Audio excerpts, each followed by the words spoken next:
So that was the op-ed that I had written. I published it on, right at the start of the school year.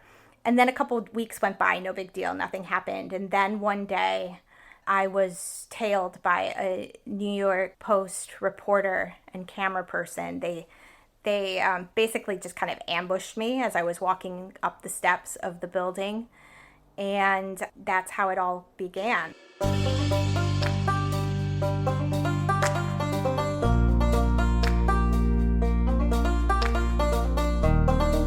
Welcome to the book I had to write. I'm Paul Zakshevsky. I've been curious to talk with Melissa Petro ever since I read an essay of hers last summer. It was titled, "I Finally Landed a Six-Figure Book Deal After 20 Years of Trying." That book became the subject of today's episode. It's called Shame on You: How to Be a Woman in the Age of Mortification. The book blends memoir, reporting, research, and interviews with over 150 people. And as you'd guess, it wrestles with the emotion of shame. But not just on the personal level. Melissa's interested in looking at its social and cultural significance too. How, in a patriarchal society, women are often indoctrinated to believe in their own inadequacy. Before Shame on You, Melissa had completed a memoir called Unbecoming. It had explored her experiences as a stripper and sex worker in her early 20s. Soon after writing about those experiences in 2011, she was outed and publicly shamed by the New York Post.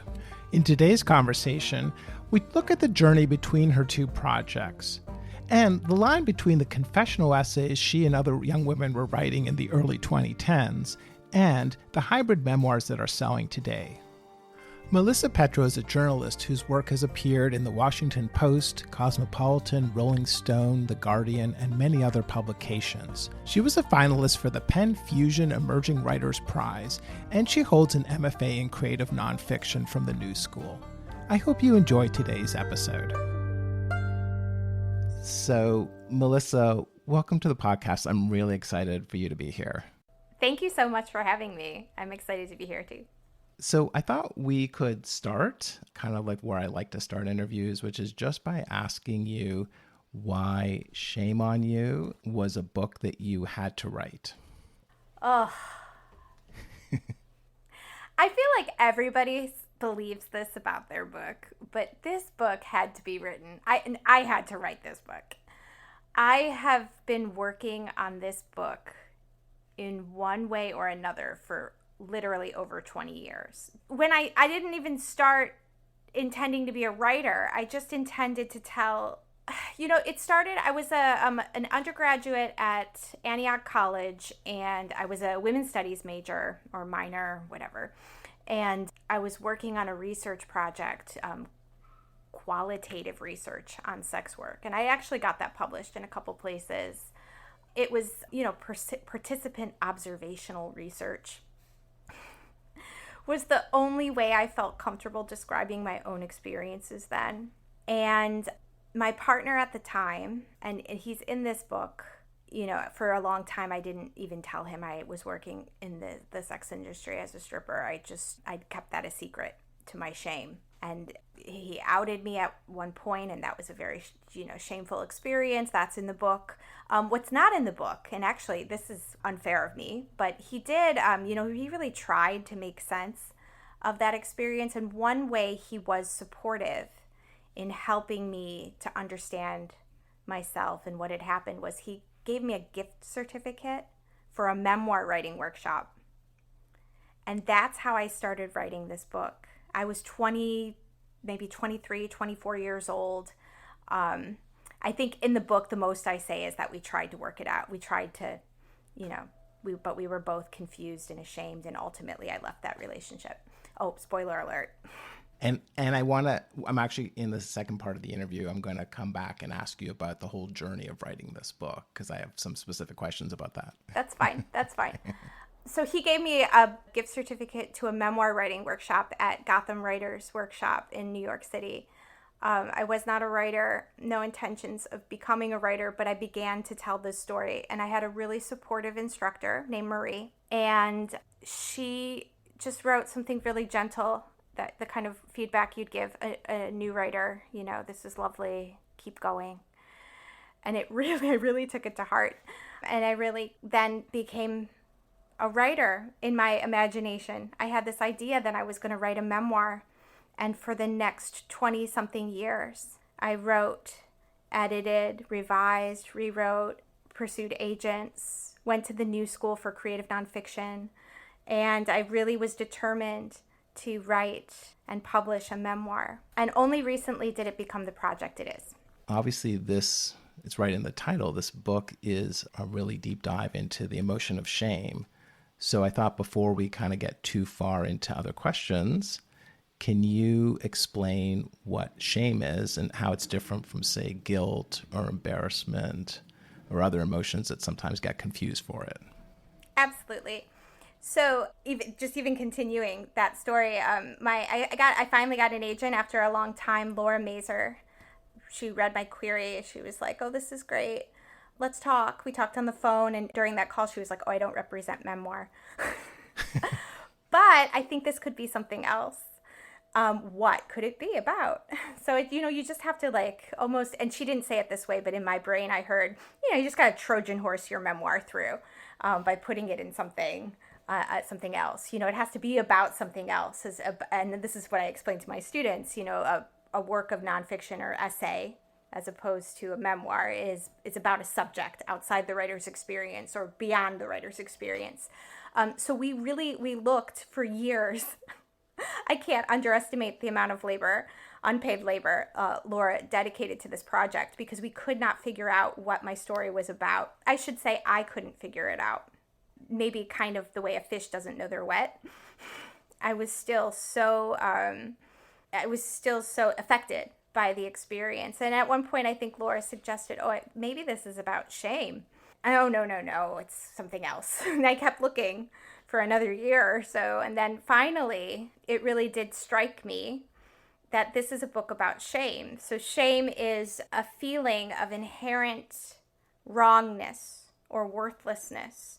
It's not that you've done something bad, it's that you are bad, fundamentally wrong. And it's a natural feeling. We've all got it. Try as we might to not let things affect us, as I did. I didn't want to think that, any of the humiliating experiences that I had endured in my journey, that I had internalized any of it, that it had affected my sense of self. It does. It had. Really, it's not a unique experience, the experience of shame, my experience of shame. Everyone's got it. We all experience it, women in particular. So the book became about how shame is weaponized against individuals, women in particular, to keep us from achieving our goals and knowing our worth. So to pick up on what you were just saying a moment ago, this book is really a look at shame specifically as a feminist issue in terms of how it's affecting women kind of on a cultural or societal level. Right. Yeah, I guess I want to talk about why you think you decided to situate it that way. Was there a particular insight that or a moment that you had that really kind of crystallized that for you? So I started the book when I was a woman with experiences in the sex trade. I was in and out of stripping and working as a call girl, and I understood shame through that lens. And then I was out of sex work, and then the New York Post outed me on their cover after I had transitioned to a career in public school teaching. So I understood shame in these particular ways, but I didn't really understand it in the way that I do now until I became a mom. And the shame I experienced as a mother was so profound and familiar in so many ways. So I really recognized the feeling of the impossibility. It was impossible to meet others' expectations. Here I thought that I'd finally become what society wanted me to be. I was a respectable, middle-class, devoted, stay-at-home mother at that time of one. I have 2 kids now. And I just could still not get it right. I could not escape the trap. And I realized then that this is endemic. And it's not just mothers. Child-free women, as we're all witnessing, are also not living up to society's ideals. Mothers, it's impossible. The stay-at-home mom is derided as lazy, living off her husband's check, and that sort of fantasy exists. But then also the working mother isn't succeeding at being a good enough caretaker to her children and her family. So I just knew that I just couldn't get it right. And before that, I'd been the whore, and that obviously was wrong as well. So what could I become to just feel acceptable? And there really wasn't an answer from society, and that is how shame is weaponized against women, and not just women. I mean, the book does talk. It's women, gender minorities, anybody that society. Shame and shaming is a tool to oppress, and to keep people in line, and to keep those who will never be respectable in disrepute. So if I'm hearing you right, it's almost like shame in the way that you're reading it. There are certain kind of sexist cultural stereotypes that are impossible yardsticks for women especially, or women identifying folks to measure up to. Absolutely. And what I realized at a certain point was that it's not by accident. It's not that they just really want us to fit this ideal. It's that it's impossible. And in trying to fit that ideal, we just exhaust ourselves. And it drives us out of the public sphere. It limits our capacity. It keeps us from having the effect on the world that we would and could and still can, so long as we're able to kind of recognize that this relentless power is being put upon us. So you alluded to an experience that you had back in 2010 as a New York City public school teacher, in which you were kind of publicly shamed, and you write about that in the book. I'm wondering if you would be comfortable just sharing the kind of the bare bones of that experience, just so listeners kind of understand, how this book kind of addresses that experience. Right. So I worked in and out. I was in and out of the sex industry for about 6 years in college, and then I graduated from the New School with an MFA in creative nonfiction. I had started dabbling in freelance writing, but really I worked as a public school teacher. That was my job. I went to the Fordham for a degree in childhood education, and I was a New York City teaching fellow. So I had been placed at a school in the South Bronx, and I'd been working there for about 3 years when I published probably the first notable essays that I wrote on the Huffington Post. 700, 900 words, short piece, an op-ed about my experiences selling sex on Craigslist. And I used my name because I was a writer, and it was a byline, and I was proud of that byline. And I had, what I thought was a pretty obvious opinion. And I used my first person experience to make an argument that the individuals who were trading sex for money on Craigslist were, at times, frequently, I would argue, adults, consenting adults, and that platform existed, normalized that experience, and made it easier to get in and out of that industry, much easier than if I had to work for someone else. So that was the op-ed that I had written. I published it on, right at the start of the school year. And then a couple of weeks went by, no big deal, nothing happened. And then one day I was tailed by a New York Post reporter and camera person. They basically just kind of ambushed me as I was walking up the steps of the building. And that's how it all began. I was on the cover of their newspaper. I think the headline was "Hooker Teacher Tells All." Bronx Teacher Admits I'm an Ex-Hooker. That was the first headline. And then there were lots of headlines. I just kind of became their character, the main character, as we say now, for a couple weeks, maybe even longer. And I really was like the poster child for bad teachers and the union. They were attacking that I just received tenure, even though this was true about me. The fact that I had at one time worked as a prostitute, and I was now a public school teacher teaching art to students in grades K through 5. And you had this really powerful, I've actually seen the footage, this really powerful conference with the famous lawyer, Gloria Allred. Yes. So after 100-something days of fighting, they were doing an investigation. They really couldn't find anything about my experiences as a teacher to hold me to account. I hadn't written on public time or using public equipment. It was completely separate. They still moved to have me fired for misconduct. And I was with Gloria Allred at that time. She had stepped up to represent me, along with teams of lawyers willing to represent me as a First Amendment retaliation case. And ultimately it was, and this isn't this somewhat in the book, and if you watch the press conference, I'm like, oh, I would have won, and I'm choosing to step down because I know where I'm not welcome, or something to that effect. But that was not true. The truth was really that I was not going to win that case. They were going to fire me for misconduct, and then I wouldn't have unemployment. And that unemployment was my only lifeline. I had to be practical and choose to resign rather than pursue a trial against the New York City Department of Education. So I ultimately did let go of my right to that trial.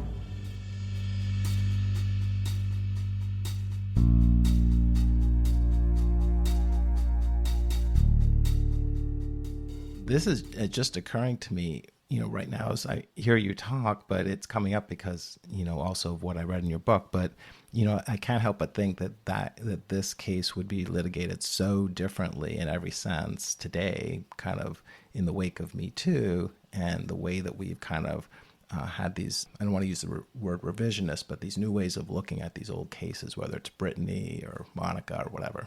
Yeah. And I wondered for years. I really felt so much grief and anger towards myself that I didn't pursue it further, that I didn't fight, but I couldn't fight. I had nothing. I had no family. I had no money. I had few friends. I was in a program of recovery, and so I had some friends through that, but I ended up moving back in with an abusive ex-boyfriend. I just really had to survive at that point. But for years I thought, that was so undeserved what happened, that I got fired for that. I had a case that I could have fought. Basically, the First Amendment case is that I created a distraction in the classroom setting. And it was true that a distraction had been created, but I could have argued that it was the speech of the New York Post and not my speech that created the distraction, and that the political importance of my speech outweighed the distraction. But I also thought of my students then, and I just thought that they, no one, or my principal, she didn't ask for this fight. No one wanted to, argue that, I was a human being, even though I had once been a sex worker. No one wanted to make that argument with me. So that's why I had to let it go. I don't know if more people would have stepped up now. If it happened today, if more people would have clamored in my defense, if I would have had a GoFundMe, I could have done it. But I didn't have any of that. And I was too ashamed to create a GoFundMe for myself. I guess that was an option then, but I didn't know what my options were. I was just trying to survive. I want to believe that we do more today to rally behind women in need, and women who are being victimized and shamed. I don't know if that's true. It's interesting. My favorite writing teacher ever used to say that the thing about writing essays was that it was a way of kind of having the rejoinder that you wish you could have had in life. And I feel like your book is a kind of the rejoinder to that case. Oh, absolutely. That's one reason I really had to write it. It's I still needed validation. I still needed to fucking win. And until I wrote my book, and it didn't matter how many essays I wrote and published, that wasn't scratching that itch. And I will tell you, my memoir was a finalist for a Pen Award. I was a finalist for a Pen Award. And when I received notice that my manuscript had been chosen as a finalist, I just felt relief and validation. Just for a moment, I was like, yeah. And then it goes away. I'm like, now someone's going to publish my book. That's probably what I thought, right? I still couldn't sell a memoir. It still needed to be something beyond my story. And that's what this book became. It was a complete healing fantasy. In some ways, it was validating. And in some ways, it was just a fantasy that shame could ever be absolved, that I would ever feel completely validated and seen and loved and heard and understood as a result of publishing this book, or as a result of anything like that. That experience is a fleeting experience, and it comes and goes for many ways. I didn't need to publish the book, but I did need to publish this book. And yes, it was very validating. So actually, I want to ask you about that journey. So as you just mentioned, you wrote a memoir. I think it's called Unbecoming, that you finished, I think, in 2015. And as you mentioned, it was a finalist for a PEN Award. Can you tell me about that book? I had this idea that no matter what book I sold, I was going to publish that book. And there was a moment when after we had sold my book, Shame on You, after we had sold that on proposal, it was called Perfect Monsters then. We sold it on proposal, and then now I had to actually deliver what I had proposed to write, and not just this memoir that I had in my back closet. And I was terrified that I wouldn't know how to even do what I had proposed, what I'd promised. Like the imposter syndrome just like was great. I was like, I can't do, you called me a cultural journalist in my bio. Like, am I really, like, I'm a memoirist. I only have my story. And in fact, Laura did so much work to convince me that I was so much more than my story. From the moment we talked that first day in that call, she really strongly believed herself and worked fervently to convince me that I was a competent journalist, that I had ideas about the world that were worth writing about, that someone would want to publish, that I could be an expert on anything other than like what had happened to me. Just felt a bit ambitious. But here I was. I just got a book deal, like a good book deal for this proposal. And now I had to do it. I told her, Laura, what if I just gave them my memoir? She's like, Melissa, you're going to lose this book deal. Like, get it out of your head. You're not just going to publish that memoir. Well, I'll tell you, I did cannibalize that memoir a lot. So much so that I could never publish that memoir. Like, it's probably 30% my memoir. And then I had to do that hard work of turning away from myself and looking at the world and realizing, like really realizing in like the depths of my soul that it's not just me, that this isn't a unique experience, because that's what shame tells us. It tells us we are uniquely flawed, like so horrible. And only we are this bad. It individuates us and pathologizes us, and then it reinforces that idea again and again. You are a piece of shit. And in recovery, we use this phrase, you're a piece of shit in the center of the universe, because it's a very self-centeredness. I love that. It's this like idea, it's all about you, how bad you are. So you spoke about how this book, Shame on You, is at least a third of it came from your previous memoir. But to that, I think you interviewed something like 150 people for this book. I did. Yeah. What was that experience like? You know, it was so organic. And the people who I interviewed were clamoring to talk about their personal experiences. There's a passage in the book where I describe myself as a shame whisperer, but it really did feel that way. From the moment my story went public and I was being humiliated on the New York Post, people had begun to come to me with their stories. They wanted to confess. A lot of sex workers, they wanted to tell me that they'd had that experience too, but others as well. I remember one time a producer for a show that I was going on to talk about, you know, my mass media humiliation, she was like, you know, I wasn't a sex worker, but I had breast cancer, and here's how that experience felt similar to the isolation you felt and the shaming and the misconceptions you dealt with. And I just heard that again and again and again.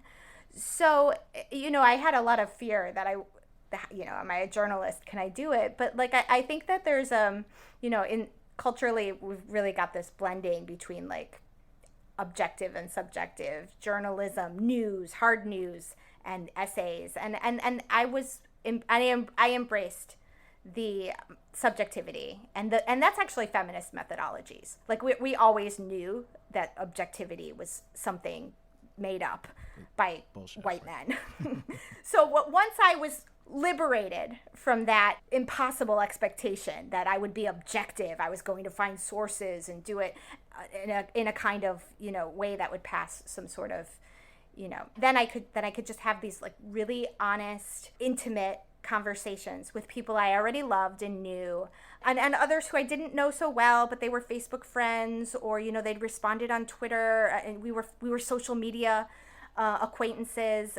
They just opened up to me in ways that just freed something within myself. Like that, it was such liberating work, such beautiful spiritual work.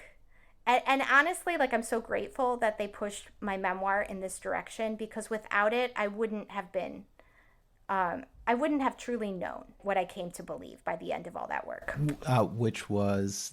That no matter what you've experienced, we all know the feeling. It doesn't matter if you're, being humiliated on the cover of a newspaper, or like you just feel like a little quiet humiliation because you forgot your kids' shoes and now they're barefoot at school. I drop my kids off without shoes all the time.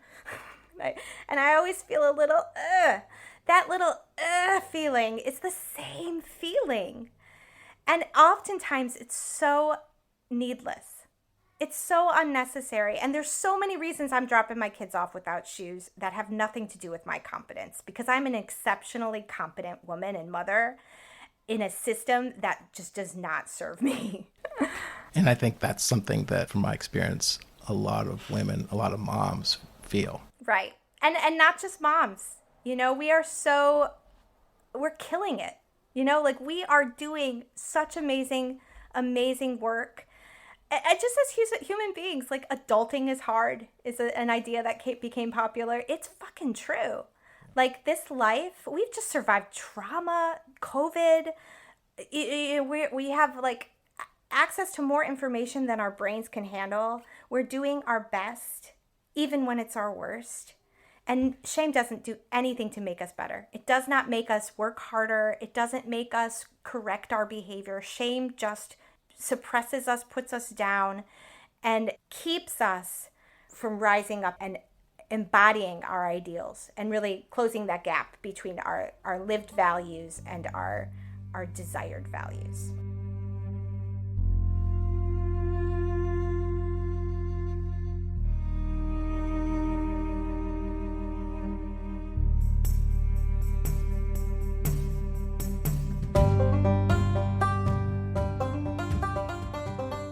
I kind of want to circle back to something that I a bit before, which is just the whole experience of the book proposal. Because I think I read somewhere that you took something like 2 years to work on the book proposal. I'm wondering if you could just walk me through that. Like, what was, because that's just sounds really. Let me tell you why it took 2 years. So Laura and I signed with Laura. Like whenever she said, "Oh, I can't write, I don't do memoir. Do you want to?" I'm like, "Of course. What? I have to turn it into a cookbook for Girl Scouts? Absolutely. Let's do it. Like, who do you need me to be? I'll be that." So that happened. I signed with her, and I think like not a week later, I was hit by a car. Literally, like hit by a car walking across the street. Oh my God. It's fine. I was fine. I was home by bedtime, put my kid to sleep. I wasn't fine. I broke my wrist, and I was like bruised and battered. But I did get a settlement that helped. Like I got honestly, like financially, I was okay. All I had to do was work on the book as soon as I healed. And then COVID, that was also during COVID. So like something slowed me down to my shame. Truly, my husband's mother died during COVID, and we couldn't go see her. And his grief was really meaningful, and we were both parenting at that time then 2 very young children during COVID. So that was part of the reason it took as long as it did. The other part was me really trying to like let go of the idea of the memoir, grieve that. There was one moment I was literally on the floor. I can't do it. It has to be a memoir, Laura. She says, "I still don't sell memoir, but I'll hold your," like just holding my hand through this process. And then my 4-year-old was expelled once COVID was over.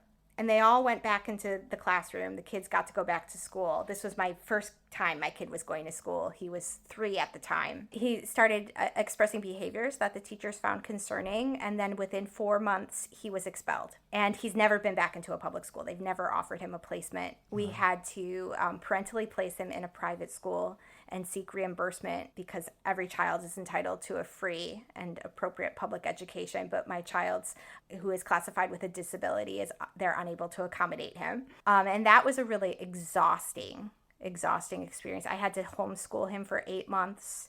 And I have to say, the second he was placed at an appropriate program, it's still hard.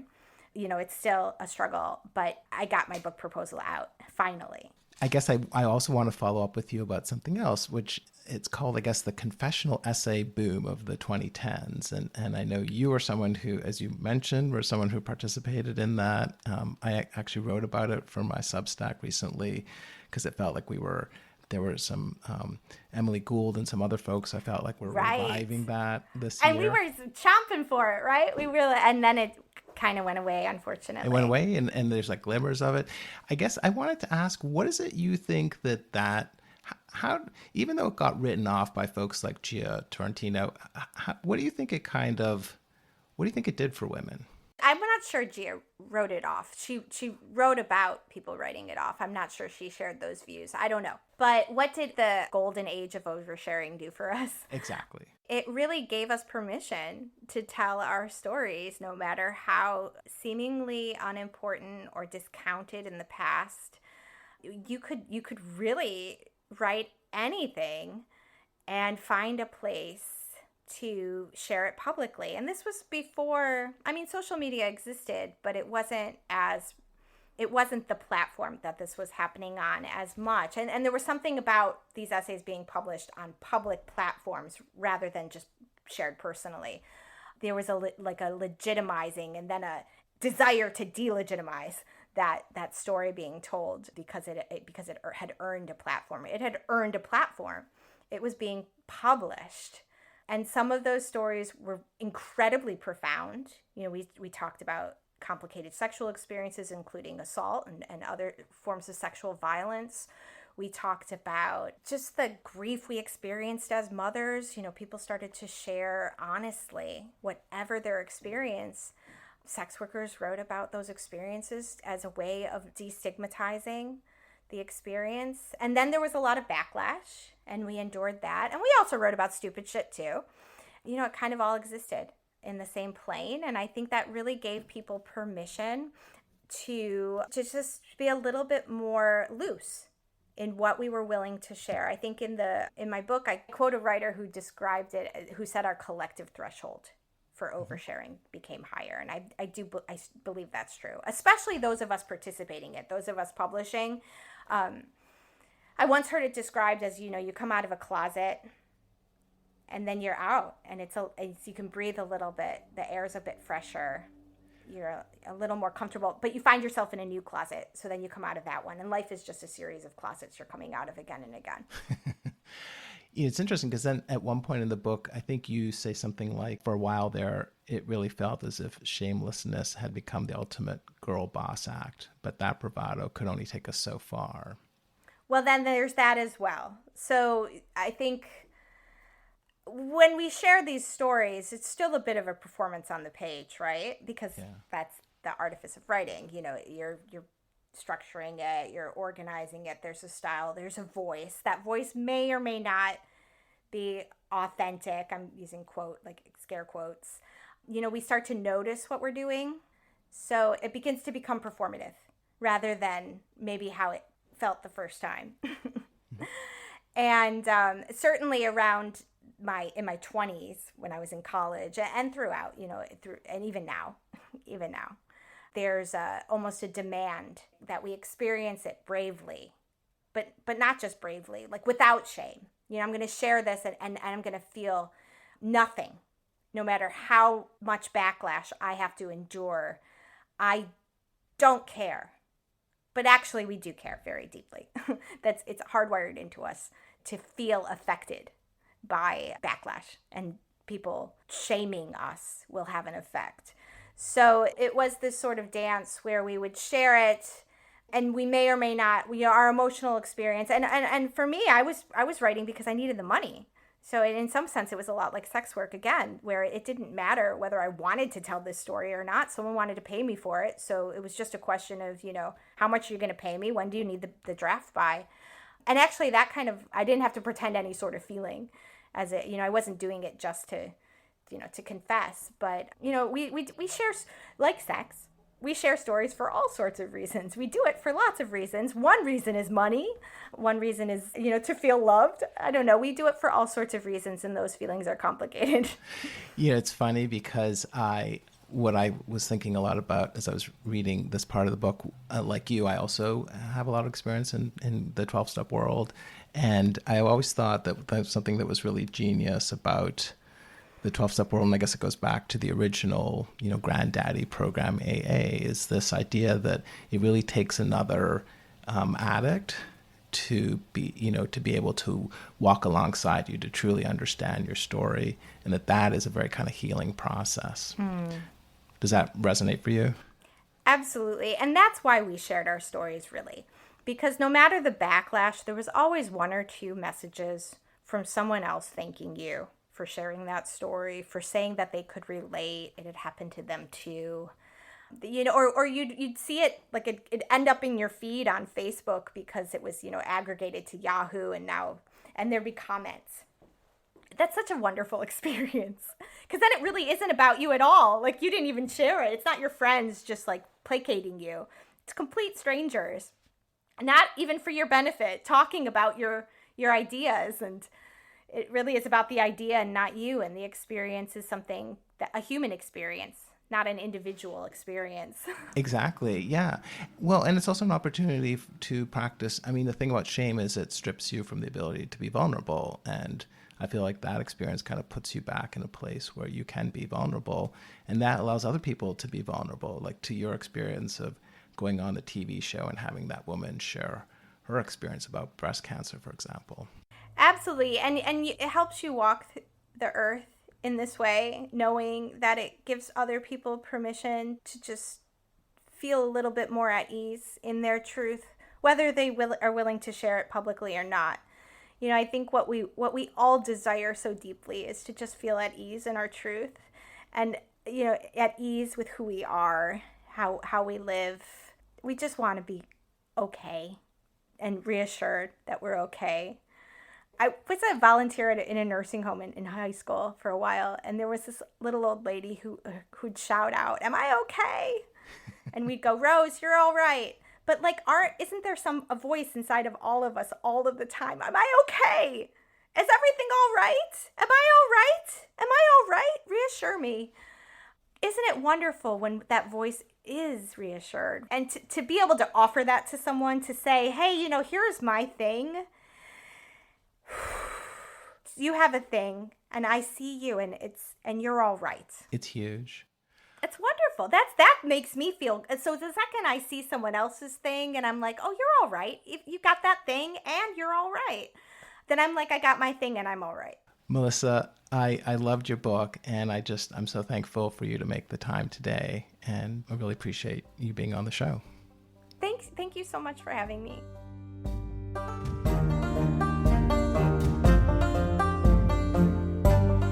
You've been listening to my interview with Melissa Petro. I'm Paul Zakrzewski. If you enjoyed the show, then I hope you'll subscribe in Apple Podcasts. I'm always grateful for reviews and for sharing the show with friends. To get show notes or a transcript, please subscribe to my newsletter, The Book I Want to Write. That's at bookiwantowrite.substack.com. Every couple of weeks, I also publish short essays about writing mindset, developments in publishing, some personal essays, and more. If you're working on your own book you have to write, or you want to get started, maybe I can help. Find out more about me and my book coaching at bookiwantowrite.substack.com. And thanks for listening.